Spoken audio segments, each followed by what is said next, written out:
Hey, Justin here with Pigment Designs. Today we're making a few samples for a customer. I'm going to kind of walk you through the process of how we do things and why we do them. So we've got three main boards here set out. We've got a tan base, a black base, another tan. That one over there we're going to do something a little bit different with. So we've got these boards vacuumed, cleaned, and wiped down to prevent any future contamination. So when we make these samples for your floor, we go through and go through kind of a detailed process. So we make sure that each board is measured out, so we're putting the correct amount of material on them, so we don't misrepresent a sample versus what we can do on your floor. So today we've got a couple of different samples that we're going to make. The colors that we're using are a couple of custom colors. We have a coffee and brass mixed up. It gives it a little bit of an orange hue. And then we have a coffee and an orange gold. Once we mix that up, we'll get a little bit more of a brown. And then we're going to add some streaks of titanium to it to get a little bit more of that concrete gray showing through. So with this sample here with the tan base, we'll get a little bit more of those tan colors popping out to get more of that natural feel. The black base will give us a little bit of a darker feel. What we're going to do with these smaller samples is we're going to use two other main colors and just put those on there so you can see what those two colors will look like with the tan and the black.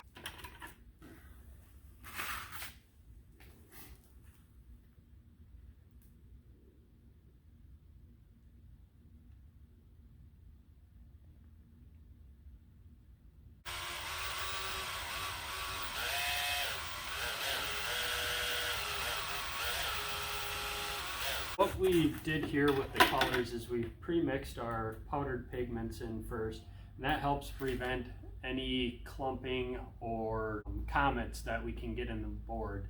So Adam can show you one of the boards over there. It's got a lot of comets in it from just some debris sitting in it. And getting a few comets is natural, but we want to try to prevent those as much as possible.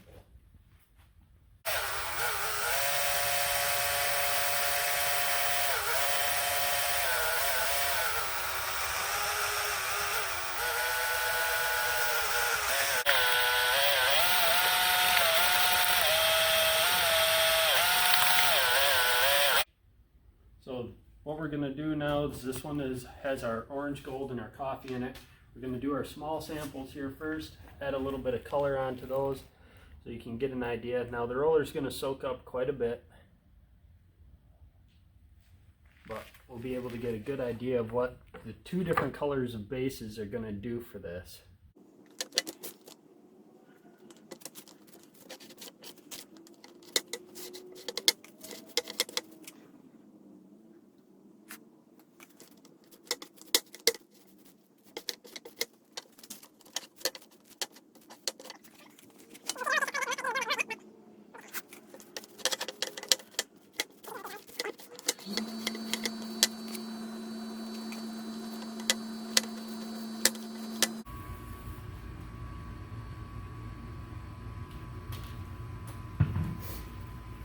Alright, so here we're looking for about 80 square feet, sorry, not 80.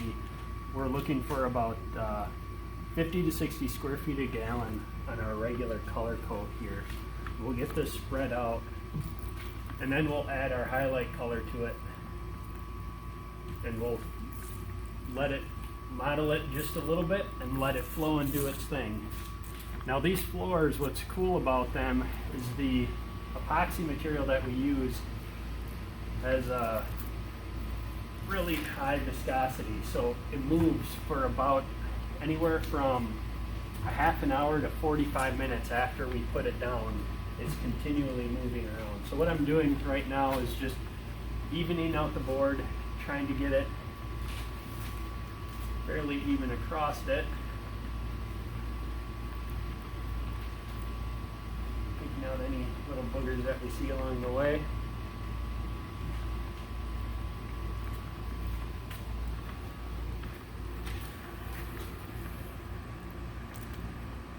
we'll go back over here and finish up our small boards since the roller is taking up so much of that. Put a little bit more down on these two.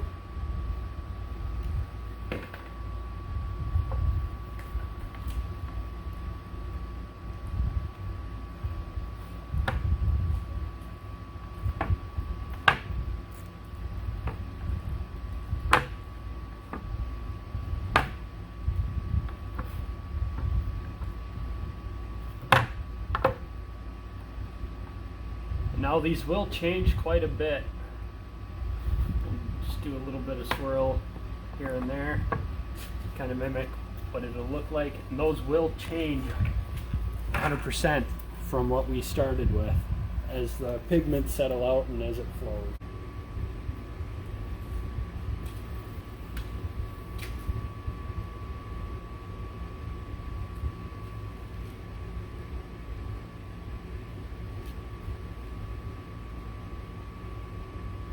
Kind of get some of our concrete coloring in on it.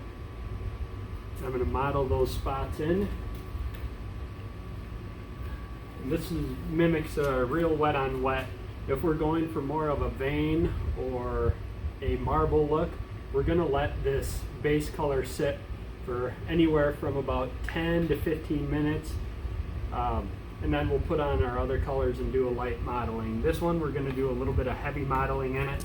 Want to get those colors to really kind of blend a little bit more. Try to get some more of those grays into the floor on this one.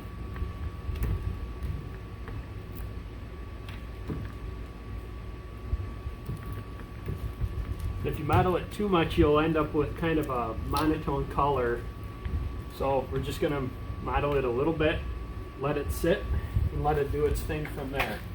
Now we only added a few ounces of color on there, and that'll kind of give us a good look of what it will look like on the floor. And from here, it'll move, spread, and model. And this is our brass and coffee. So this one will have a little bit more of an orange hue to it rather than the gold on that one.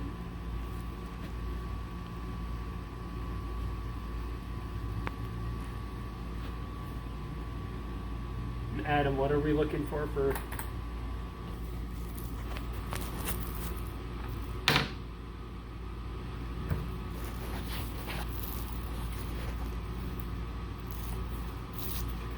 So this one I'm going to do a little bit differently. I'm going to add both the colors on here and then model it around at the same time. So I'm going to grab my titanium and put some of this down.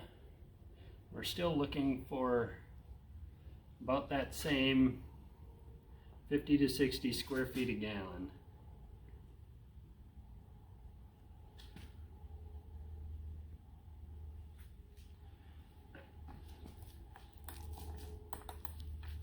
So what we're going to do is we're going to spread everything out first. And this will give us a similar look to what the other one did, just a little different though.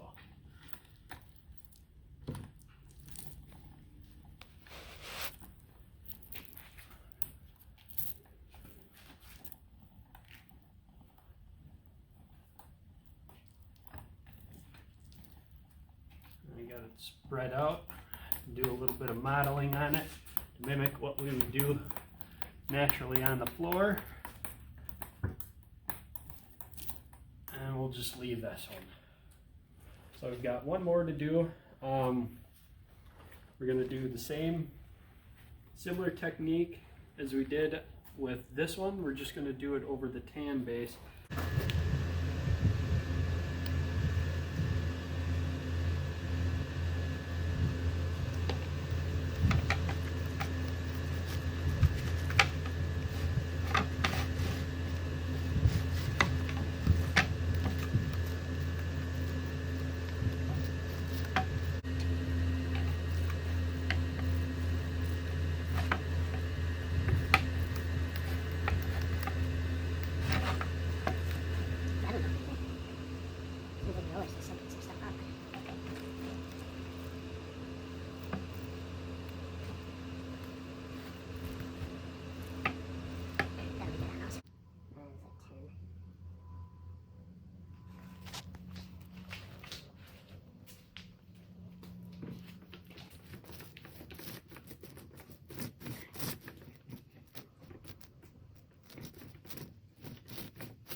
It's supposed to be 80 square feet though.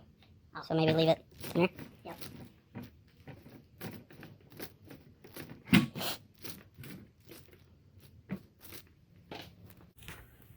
So this one we're going to do a little bit thinner. We're going to go at about 80 square feet a gallon to show you what the difference is between a little bit higher build and a little bit lower build with the same colors. Now, of course, we're going tan versus the black with this color, but it'll give you kind of an idea of why we like to do a little bit higher of a build and what you can see out of it. We're going to let this one sit for about 10 minutes. We're going to add a little bit of titanium highlights to it, and then we're going to model it out just a tad differently than the other two. We've let this sample sit for about 10-15 minutes here. That'll give us about an accurate representation about how long it's going to sit before we get our highlight color in some areas of this floor. For example, this floor that we're working on, that we're making these samples for, is roughly about 2,300 square feet. So it's a big floor. We're going to have a lot of guys on it, a lot of moving parts. But anyway, we're just going to do some simple highlights on it. Nothing too majorly, just to kind of give some ribbons and veining to it. Nothing too drastic.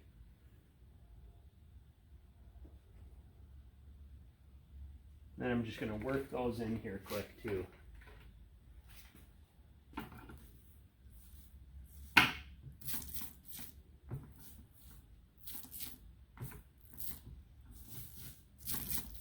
Just to give some accents of that gray.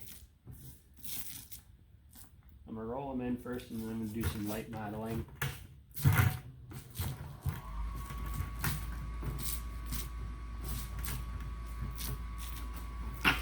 And when that settles out, you'll be able to see a little bit more of that gray show through. I'm going to add a little bit more.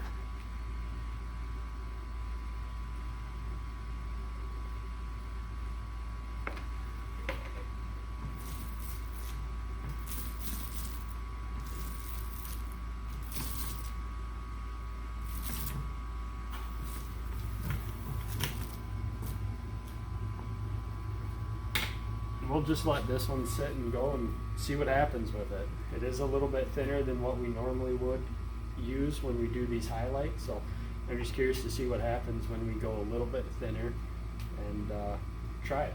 So anyway, we'll be back. We're going to let these sit and cure for about 12 hours or so, and then we'll see what they look like after that.